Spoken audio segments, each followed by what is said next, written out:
मित्रांनो, आज आपण एका आंब्याच्या बागेमध्ये आहोत. आता आंब्याचा सीझन चालू आहे. खरं तर फळांमध्ये म्हटलं जातं तर फळांचा राजा जो सगळ्यांना आवडतो तो म्हणजे आंबा. आणि त्याच आंबा या ठिकाणी पिकवला गेलेला आहे. तर वापगाव येथील शेतकरी आहे. तुमचं नाव सांगा. निळकंठ लोंढे.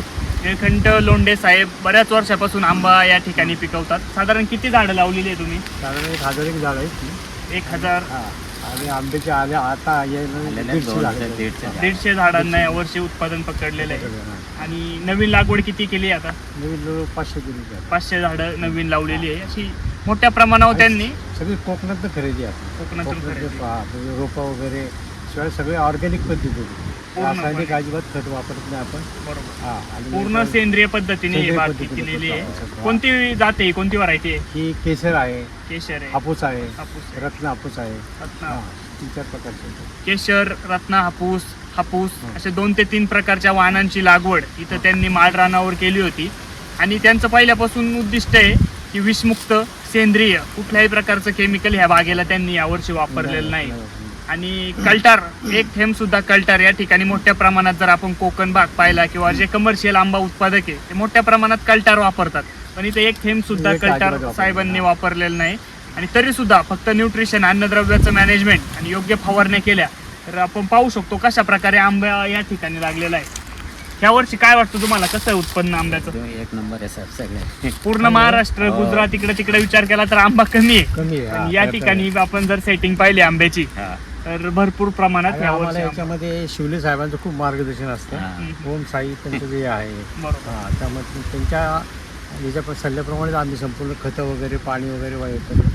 त्यामुळं आंब्याचं उत्पादन यावेळी खरोखर, आणि गळ सुद्धा कमी झाली. कमी झालेली आहे. काय विशेष म्हणजे आहे ना, योग्य वेळी जर आपण फवारणी केली ना रोगराई यायच्या अगोदर तर आंबा नक्कीच उत्पन्न देतो. आणि सगळ्यात महत्वाचं असते खतांचं व्यवस्थापन. आपण म्हणतो केमिकल वापरलं पाहिजे, रासायनिक शिवाय पर्याय नाही. पण आपण ह्या वर्षी संवर्धन असो किंवा वेगवेगळी मायक्रोरायझा असेल, न्यूट्रिएंट असेल सेंद्रिय मधलं, त्याचा आपण बेसल डोस भरला होता. आणि आता फवारण्या सुद्धा त्याच पद्धतीने आपण केल्या होत्या. कारण आंब्याला जास्त रासायनिक फवारण्या पण चालत नाही, कारण परागीभवन, मधमाशीची गरज असते. त्यानुसार आंब्यात गळ भरपूर प्रमाणात खोडाळी बी आली होती, पण त्या शिवले साहेबांनी जे औषध दिलं त्यामुळे तो नवीन झाला. हो, आंब्यात सगळ्यात महत्त्वाचा त्रास त्यामुळे झाडच संपवतो.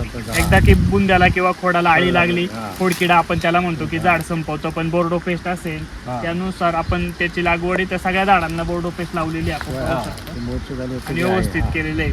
याच श्रेय यांना सुद्धा आहे. वेळोवेळी यांनी, नाव मर्याप्पा आहे, हे संपूर्ण मॅनेजर आहे बागेचे. पूर्ण यांनी नियोजन केलं. थोडा प्रॉब्लेम झाला तरी लगेच मोबाईलला फोटो काढून आणून दाखवतात.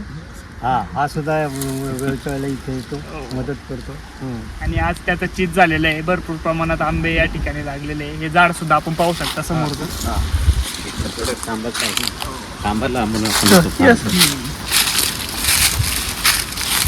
हा रत्ना हापूस व्हरायटी आहे. आणि हापूस आंबे भरपूर प्रमाणात या ठिकाणी लागलेले आहेत. आता हे तयार झालेलेच आहे आंबे. काही दिवसात आता पिकाई घातल्यानंतर आपल्याला गोड आंबे नक्कीच खायला मिळणार. कारण हापूस आंबा हा फळांचा राजा आहे. अतिशय गोड आणि रसाळ आंबे. आणि हे सेंद्रिय पद्धतीने पिकवलेले आहे.